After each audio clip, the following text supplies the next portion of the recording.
1 Reis 17, de 1 a 10. Então Elias, o tesbita, dos moradores de Gileade, disse a Acabe: tão certo como vive o Senhor, Deus de Israel, perante cuja face estou, nem orvalho, nem chuva haverá nesses anos, segundo a minha palavra. Veio-lhe a palavra do Senhor, dizendo: retira-te daqui, vai para a banda do Oriente, esconde-te junto à torrente de Quirite, fronteira ao Jordão. Beberás da torrente, e ordenei aos corvos que ali mesmo te sustentem. Foi, pois, e fez segundo a palavra do Senhor. Retirou-se e habitou junto à torrente de Quirite, fronteira ao Jordão. Os corvos lhe traziam pela manhã pão e carne, como também pão e carne ao anoitecer, e bebia da torrente. Mas passados dias, a torrente secou, porque não chovia sobre a terra. Então lhe veio a palavra do Senhor, dizendo: dispõe-te e vai a Sarepta, que pertence a Sidom, e demora-te ali, onde ordenei uma mulher viúva que te dê comida. Então ele se levantou e se foi a Sarepta. Amém. Queridos irmãos, afirmar que nós estamos vivendo hoje, no ano de 2016, uma crise avassaladora,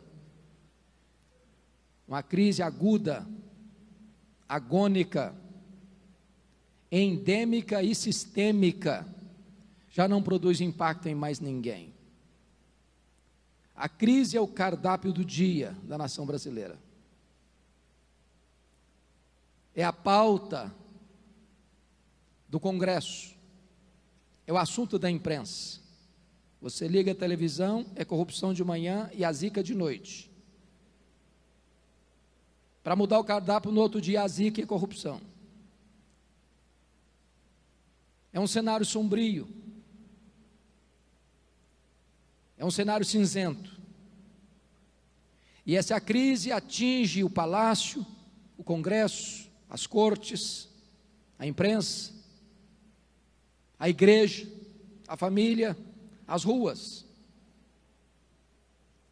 Pensar, entretanto,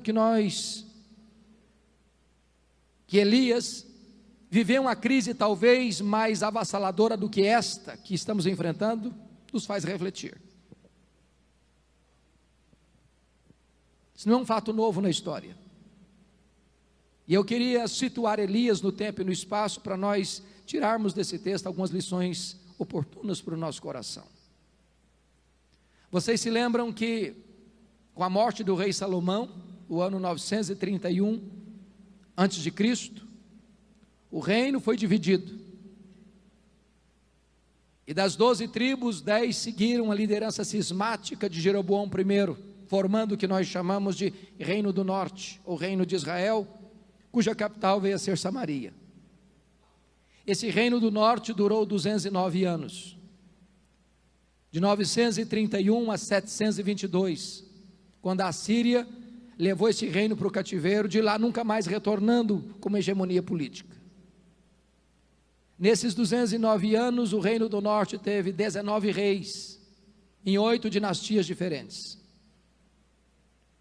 É notório dizer que desses 19 reis, nenhum deles andou com Deus. Todos foram maus, todos foram perversos, todos foram idólatras. Todos se afastaram de Deus e levaram a nação a se afastar de Deus. Mas é curioso que o rei que governa agora recebe o apelido, o epíteto, o adjetivo de o pior rei de Israel, o rei Acabe. Se isso não bastasse, casou-se com a pior mulher do mundo, Jezabel. Ela era feiticeira, ela era assassina, ela era mandona. O rei era apenas um boneco na sua mão. Foi essa mulher que impõe a força da baioneta e da espada, o culto a Baal em Israel, e persegue e mata os profetas de Deus. É nesse tempo de crise política, econômica, moral e sobretudo espiritual que Deus levanta, não um partido político, não uma denominação religiosa. Deus levanta um homem, Deus levanta Elias, e é mistério conhecer esse homem. Com a sua Bíblia aberta comigo, eu gostaria que nós observássemos algumas coisas. Primeiro, chama sua atenção para Elias no palácio, e começa assim: então Elias, o tesbita dos moradores de Gileade, disse a Acabe. Quando diz Elias o tesbita, não está falando da família dele, do sobrenome dele, está falando da procedência geográfica dele. Ele vem de Tisbé, um lugarejo insignificante, incrustado nas fraldas daquela cordilheira de montanhas de Gileade. Quando você vai para o mapa procurar Tisbé, você não acha Tisbé no mapa. É um lugar tão pequeno, tão incógnito, que não tem nenhuma relevância na história. E aí eu aprendo uma grande lição, porque Elias vem de um lugar desconhecido. Ele vem de uma família desconhecida, porque ele não é de família sacerdotal, ele não vem de uma escola de profetas. Ele é um homem desconhecido, de uma família desconhecida, de um lugar desconhecido, mas um homem levantado por Deus. Isso significa que Deus não precisa de estrelas para fazer a sua obra. Deus não precisa de figurões para fazer a sua obra. Deus pode usar gente simples, como Elias, como você e eu, para fazer a sua obra. Talvez um dos grandes problemas da igreja evangélica brasileira, e talvez no mundo, é que tem estrelas demais, figurões demais. E eu já aprendi uma coisa: as estrelas só brilham quando o sol não está brilhando. Quando Jesus, o sol da justiça, está brilhando, não tem espaço para homens brilharem. Não há maior ofensa à santidade de Deus do que o culto à personalidade, do que projetar um homem e colocá-lo no pedestal. Toda a glória dada ao homem é glória vazia, é vanglória, é idolatria, é abominação para Deus. Mas é curioso que Elias chega diante de Acabe para dizer o seguinte: tão certo como vive o Senhor Deus de Israel, perante cuja face estou, nem orvalho nem chuva haverá nesses anos, segundo a minha palavra. E você pergunta assim: mas por que ele tem tamanha certeza? De onde vem essa garantia? Onde está fundamentada a sua convicção? O texto não responde. O texto não responde. Mas quando você vai para Tiago 5,17, você lê que Elias orou com instância para não chover, e não choveu. Aí você aprende uma segunda lição: você só pode se levantar diante dos homens se primeiro você se prostra diante de Deus.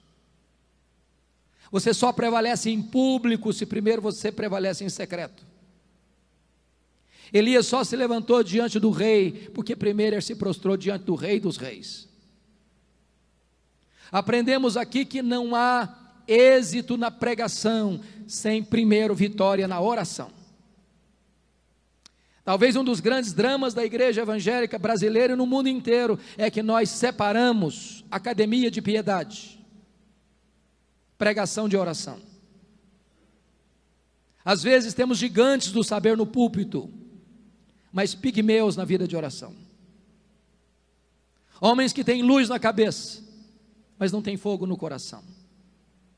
Gente que conhece muito a respeito de Deus, mas não conhece a intimidade de Deus.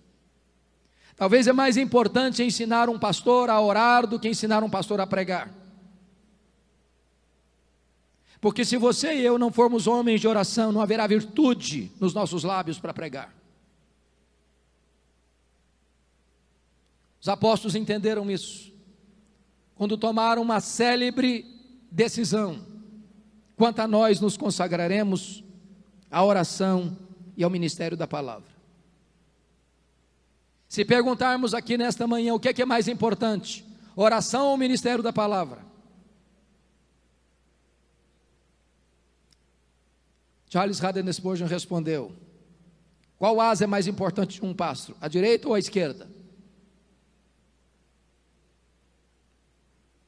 Mas Deus, na sua sabedoria, que inspirou o texto sagrado, não disse: quanto quanto a nós nos consagraremos ao ministério da palavra e à oração, mas disse, quanto a nós nos consagraremos à oração e ao ministério da palavra.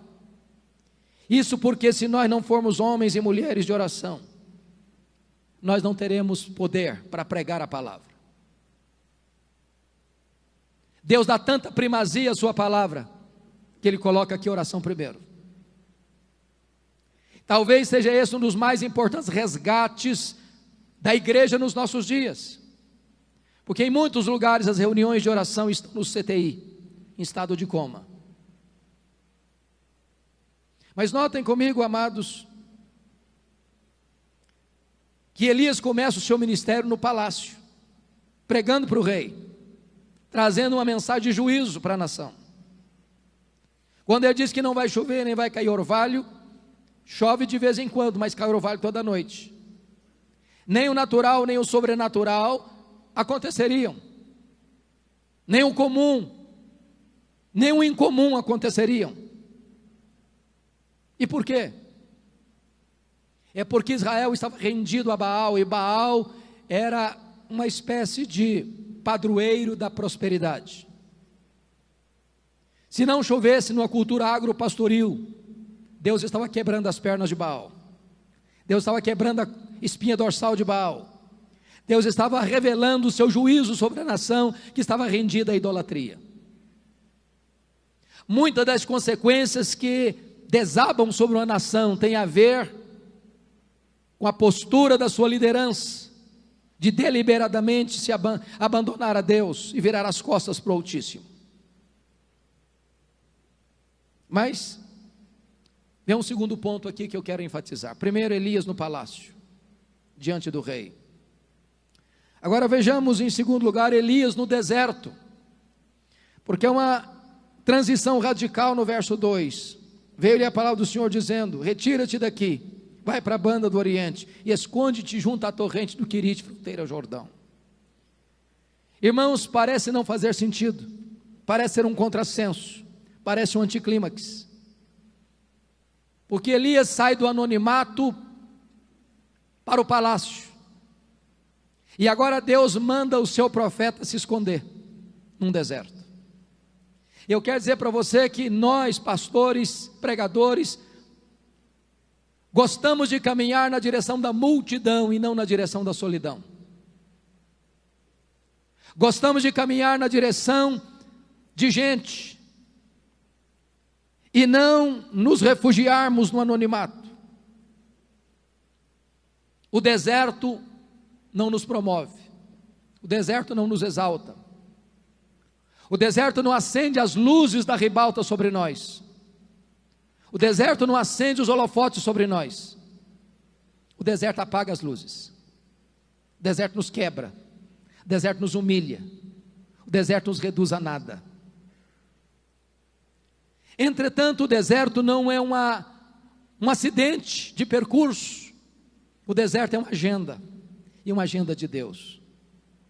O deserto é a escola superior do Espírito Santo, onde Deus treina os seus líderes mais importantes. É Deus que nos matricula no deserto. É Deus que nos coloca nesse ginásio, nessa academia divina. E quando Deus nos matricula no deserto, duas matérias compõem esse currículo. A primeira delas é a nossa própria vida. Deus nos leva para o deserto para tratar de nós, porque isso significa que Deus está mais interessado em quem nós somos do que no que nós fazemos. Significa que vida precede a ministério. Significa que primeiro Deus trabalha em nós, para depois Deus trabalhar através de nós.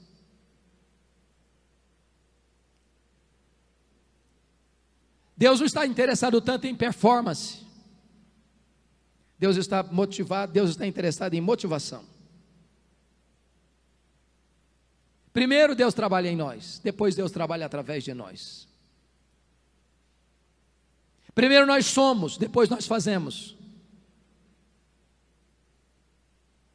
E é da mais alta importância isso, Porque corre-se o risco de nós estarmos engajados no ministério, fazendo a obra de Deus e descuidando de nós mesmos. Por isso Deus nos matricula no deserto, para trabalhar em nós, e só então trabalhar através de nós. Mas a segunda lição, ou a segunda matéria deste currículo de Deus, é que na escola do deserto nós temos que aprender a depender mais do provedor do que da provisão. Você nota que Elias seria sustentado de forma milagrosa. Deus escalou garçons voadores para levar para ele comida. E ele se abastecia da torrente. Mas confira comigo o verso 7. Mas passados os dias a torrente secou, porque não chovia sobre a terra. E aí entra uma grande pergunta: o que você vai fazer quando você está onde Deus mandou você estar, fazendo o que Deus mandou você fazer, e de repente a sua fonte seca? Eu quero dizer para você que quando a sua fonte seca, Deus sabe onde você está, Deus sabe para onde você deve ir, e Deus sabe o que você precisa fazer. A sua fonte secou, mas os mananciais de Deus continuam jorrando. Talvez a sua despensa fica vazia, mas os celeiros de Deus continuam cheios. E nessa hora, você precisa aprender a depender mais do provedor do que da provisão. Depender da provisão é fácil, nós a temos e nós a administramos. Mas e quando a provisão acaba? E quando a fonte seca? A fonte não secou apenas por um acaso. Aquilo fazia parte.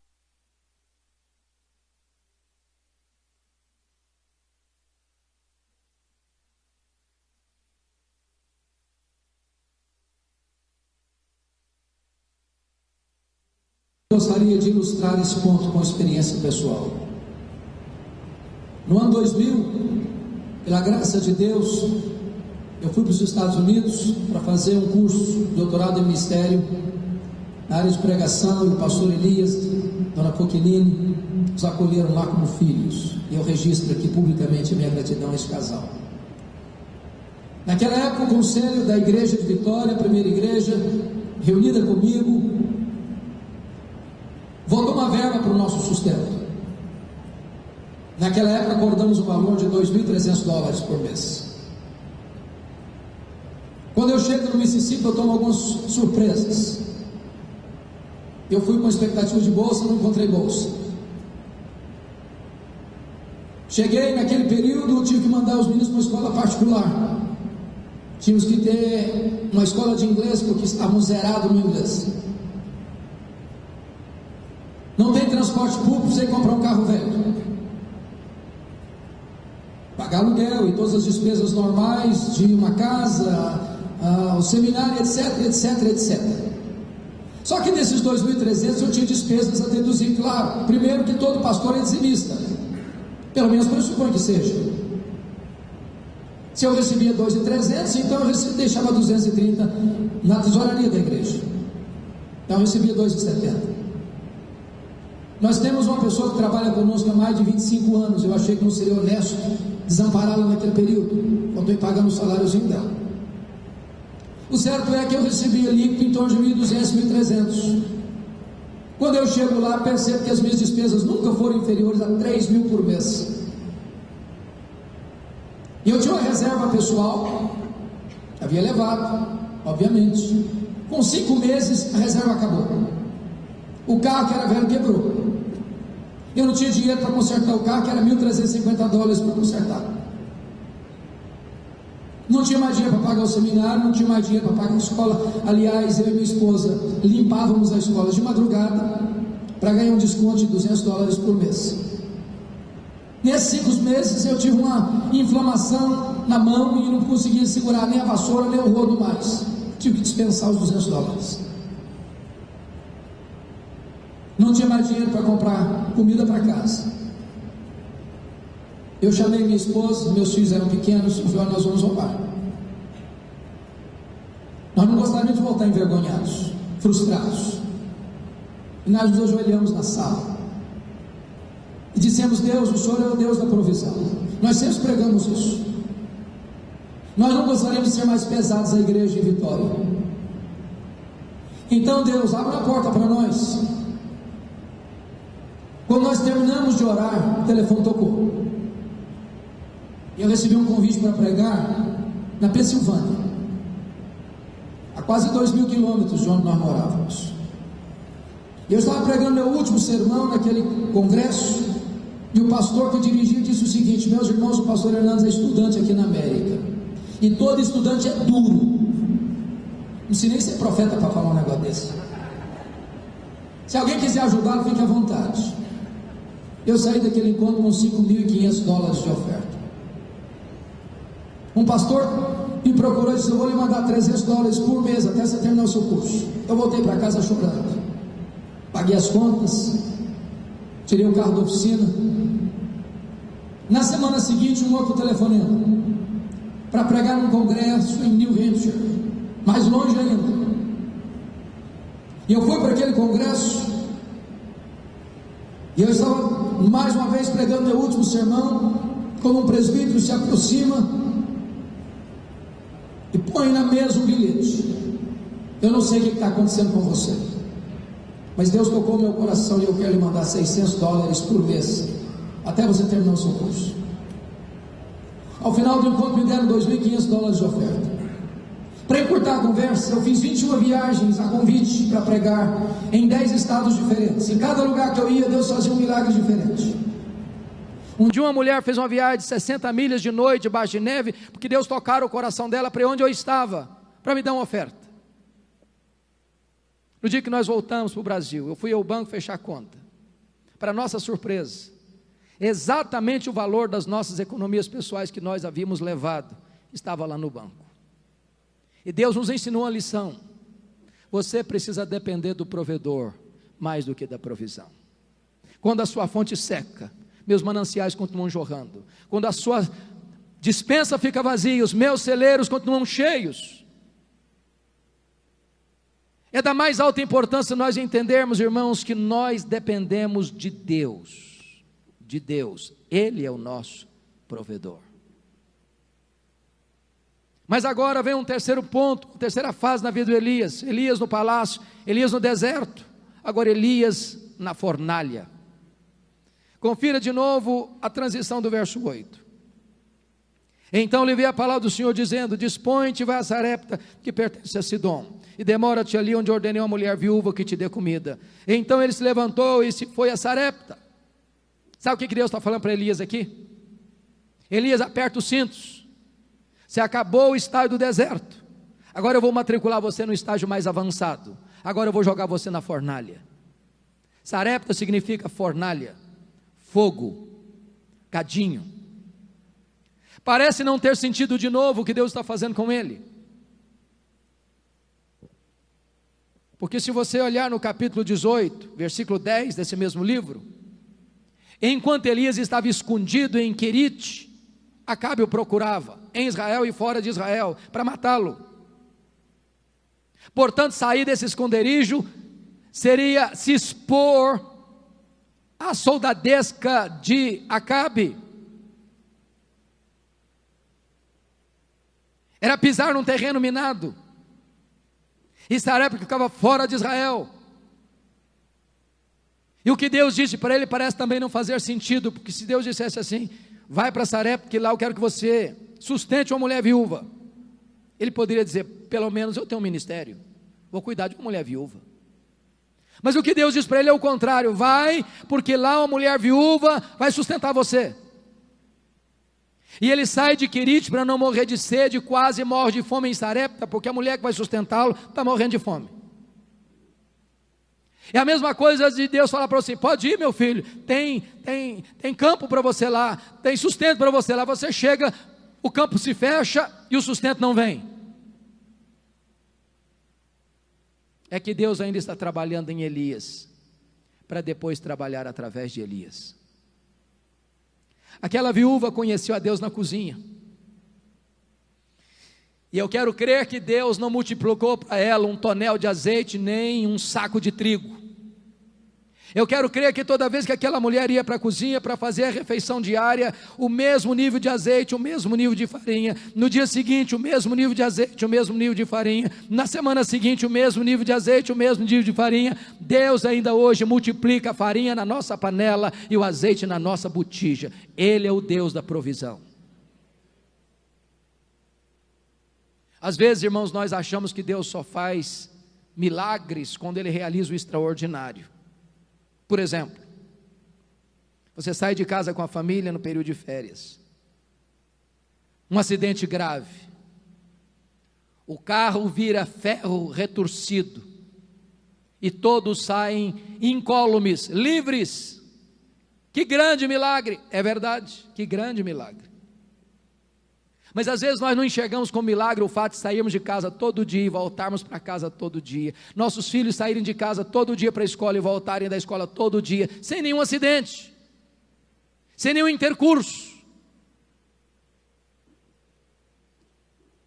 Um dia Blaise Pascal, famoso matemático e filósofo francês, disse para o seu pai assim: papai, aconteceu um grande milagre na minha vida hoje. E o pai disse: o que aconteceu, meu filho? E ele respondeu: eu estava galopando a cavalo, meu cavalo galopava, galopava, galopava, galopava, de repente, papai, o cavalo caiu, e nós rolamos no chão, e nem o cavalo nem eu nos machucamos, um grande milagre. E o pai disse: é verdade, filho, um grande milagre. Pois aconteceu um milagre maior comigo, filho. Falei: não estou sabendo, meu pai, o que aconteceu com o senhor? Eu também estava andando a cavalo, meu filho, e o cavalo galopava, galopava, galopava, galopava, galopava, e não tropeçou e nem caiu nenhuma vez, meu filho. Deus é o Deus que opera maravilhas nos fatos extraordinários e também nas coisas ordinárias da vida. Agora preste bem atenção, na mesma casa que acontece um milagre, também acontece uma tragédia. Não é verdade que se nós somos homens de Deus, mulheres de Deus, que nós estaremos blindados das intempéries naturais da vida?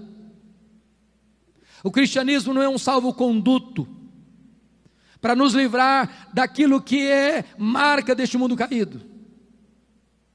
Na casa de um crente, a doença e a luto. O que é mais grave é que o filho único dessa viúva morre, e ela põe a culpa em Elias. E você que é pastor sabe disso. Talvez um fenômeno que a psicologia tenta explicar, da projeção, da transferência. O ser humano tem a tendência de encontrar um culpado pelos seus dramas. Às vezes, menino sai da igreja, o culpado é o pastor. Casaram lá, e o casamento não deu certo, o culpado é o pastor. E essa mulher bota a culpa em Elias. O menino morreu, o culpado é Elias. Sabe o que me choca, ou que me deixa perplexo com Elias? É que ele não se defende. Ele não se defende de uma crítica injusta.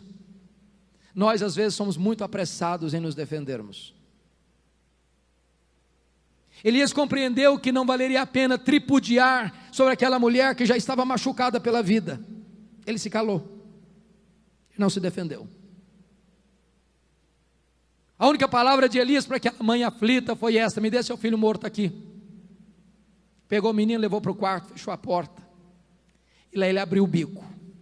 Lá ele falou muito, lá ele falou com Deus, nos ensinando uma grande verdade: se nós orássemos mais, nós nos defenderíamos menos. Se nós orássemos mais, nós brigaríamos menos. Se nós orássemos mais, nós veríamos mais os milagres de Deus acontecendo. Mas Elias me choca de novo, porque ele ousa pedir a Deus um milagre inédito na história. Não há registro de ressurreição até aqui. Eu penso que se hoje você e eu ousássemos a fazer um pedido inédito para Deus, possivelmente alguém nos chamaria de heterodoxos, de inconsequentes. Mas Elias ousa pedir para Deus ressuscitar o menino, e Deus ressuscita o menino. Agora pense comigo, se Elias fosse um desses estrelas de hoje, com um milagre inédito nas mãos e um milagre singular, o que ele faria? Eu penso que a primeira coisa que ele faria era chamar uma coletiva da imprensa, para dizer quão grande profeta ele era. Eu acho que ele espalharia alguns outdoors na cidade, para dizer que agora sim tinha chegado um homem de Deus naquela cidade. Talvez ele escrevesse um panegírico, um discurso de alto elogio. Talvez ele batesse palmas para ele mesmo. Quem sabe até faria um solo do hino, quão grande és tu, diante do espelho. Ele não faz nada disso. Ele entrega o filho vivo para a mãe e disse: o teu filho vive. Sabe o que significa isso? Se Deus está usando a sua vida, se Deus está abençoando o seu ministério, bote a boca no pó, porque toda a glória é de Deus. Deus não divide a sua glória com ninguém.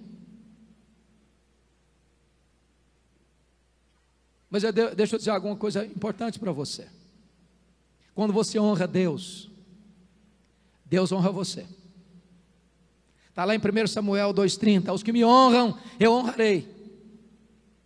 Porque agora no verso 24 desse capítulo 17, aquela viúva diz para Elias assim: agora eu sei que tu és homem de Deus, e que a palavra do Senhor na tua boca é verdade.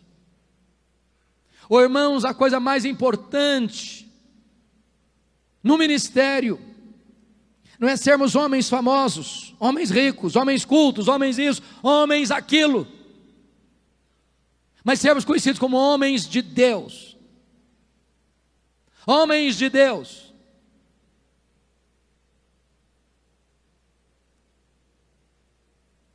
O que essa mulher disse para Elias me faz tremer os joelhos até hoje. A palavra do Senhor na tua boca é verdade.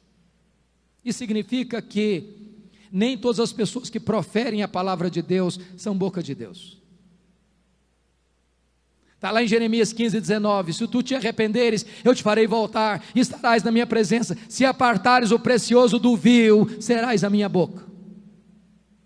Já parou para perceber isso?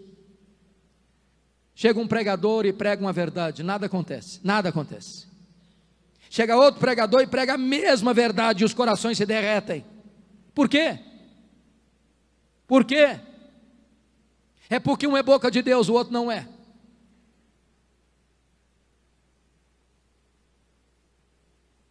A maioria de vocês aqui certamente conheceu o pastor Antônio Elias, de saudosa memória. Tive o privilégio de ouvi-lo algumas vezes. Sermões simples, como ele costumava dizer, assunto puxa assunto. Mas raramente ouvi Antônio Elias pregar sem lágrimas nos olhos, e raramente ouvi Antônio Elias pregar sem que o auditório estivesse com lágrimas nos olhos. E um dia ele pregava num congresso da nossa igreja, e após o seu sermão, alguém lhe faz uma pergunta, esperando dele uma resposta bem elaborada. Pastor Antônio Elias, nos ajude a entender a questão da unção. O que é unção? Ele disse: é muito simples. Unção significa que uns são, outros não são. É simples assim. Agora eu sei que a palavra do Senhor na tua boca é verdade. Uma das coisas mais magníficas do mundo hoje, irmãos, é que nós vivemos no melhor dos tempos e no pior dos tempos. No melhor dos tempos, porque hoje nós temos à nossa disposição, em nosso vernáculo, os maiores sermões pregados na igreja. Sermões de João Crisóstomo, sermões de Aurélio Agostinho, sermões de Martinho Lutero, sermões de João Calvino, sermões de John Owen, sermões de Charles Haddon Spurgeon, sermões de Mark Lloyd Jones, sermões de Jonathan Edwards, sermões que Deus usou para impactar vidas e salvar milhares. Se nós pudéssemos pegar esses mesmos sermões para pregá-los na íntegra hoje, possivelmente os resultados não serão mais os mesmos. Soube há pouco tempo de um seminarista do 4º ano, e vocês sabem na brincadeira que todo seminarista do 4º ano tem uma leve impressão que é um forte concorrente com Charles Haddon Spurgeon. E ele pegou o sermão Pecadores nas Mãos de um Deus Irado, de Jonathan Edwards, cujo pregador orou e jejuou por alguns dias, e ao pregar aquele sermão em Enfield, segurava o esboço numa mão, a lamparina na outra mão, e lia o sermão.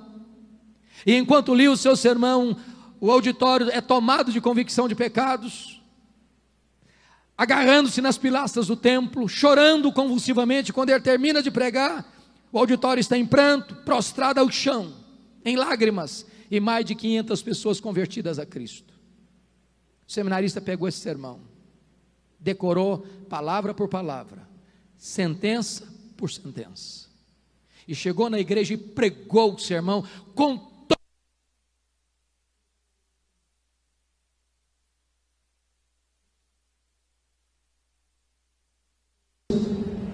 quem pregava o sermão era outra pessoa. Isso me leva a pensar no que um dos homens piedosos do século XIX, Ian Bounds, escreveu: nós estamos à procura de melhores métodos, e Deus está à procura de melhores homens. Deus não unge métodos, Deus unge homens. Lutero dizia que sermão sem unção endurece o coração das pessoas. John Wesley dizia para os seus alunos: meus filhos, põe um fogo no seu sermão, ou então põe o seu sermão no fogo. Agora eu sei que a palavra do Senhor na tua boca é verdade. Eu quero concluir dizendo que o último capítulo da vida desse homem, nós vamos pular alguns deles, é lá no Jordão. Eliseu já está no encalço dele, querendo porção dobrada do Espírito que habitava nele, quando de repente carros de fogo, cavalos de fogo arrebatam Elias, e num redemoinho ele sobe aos céus. Já haviam passado pelo rio Jordão, que transbordava sobre as suas ribanceiras a pé enxuto, e a capa do Elias fica na mão do Eliseu. E Eliseu retorna aos seus discípulos, mas tem que enfrentar novamente o Jordão. Ele chega à beira do Jordão, com a capa de Elias na mão, e com a pergunta no coração: onde está o Senhor Deus de Elias? Ô irmãos, essa é uma pergunta emblemática. Essa pergunta quer dizer o seguinte: será que Deus só fez grandes obras ontem, ou Deus faz grandes obras ainda hoje? Será que o nosso Deus só agiu no passado, ou Deus ainda age no presente? Será que o cristianismo é uma coletânea de doutrinas que devem ficar bem guardadas, ou será que nós temos uma relação com Deus vivo, que está no trono e age ainda hoje? Porque às vezes a nossa teologia é a teologia da Marta. Quando Jesus chegou em Betânia, Marta disse para Jesus: se tu estiveras aqui, meu irmão não teria morrido. Conjugou o verbo no passado. Aí Jesus: não, Marta, teu irmão há de ressurgir. Ela diz: eu sei que ele vai ressurgir no último dia. Conjugou o verbo no futuro. Aí Jesus: não, Marta, eu não fui, eu não serei, eu sou a ressurreição e a vida, eu ajo hoje, eu ajo agora. Onde está o Senhor Deus de Elias? E diz a Bíblia que Eliseu pega a capa de Elias, fere as águas do Jordão, o rio se abre de novo. Porque o Deus de Elias é o Deus de Eliseu. O Deus de Elias é o seu Deus, é o meu Deus, é o nosso Deus. É o Deus que está no trono, que tem as rédeas do universo em suas mãos, que conduz os destinos da igreja. Ele é o Deus da nossa vida. Mas talvez nesta manhã a pergunta não é mais: onde está o Senhor Deus de Elias? Talvez a pergunta nesta manhã deva ser: onde estão os Elias de Deus? Onde estão os Elias de Deus? Eles estão aqui. Estamos vivendo um tempo de crise na nossa nação, queridos, onde muitos de nós andam de cabeça baixa de vergonha, de tanta corrupção, de tanta roubalheira, de tanta crise econômica, de tanta crise moral, de tanta crise institucional, de tanta crise na vida política, de tanta crise espiritual. Onde estão os homens de Deus? Onde estão os Elias de Deus? Onde estão aqueles que deverão levantar a voz e denunciar o pecado no palácio e na choupana? Onde estão os Elias de Deus que confrontam os Acabes? Onde estão os Elias de Deus que enfrentam a iniquidade, a idolatria com bravura, mas na dependência do Altíssimo? Onde estão os Elias de Deus que são tratados por Deus para depois serem usados por Deus? Que Deus levante na nossa geração novos Elias.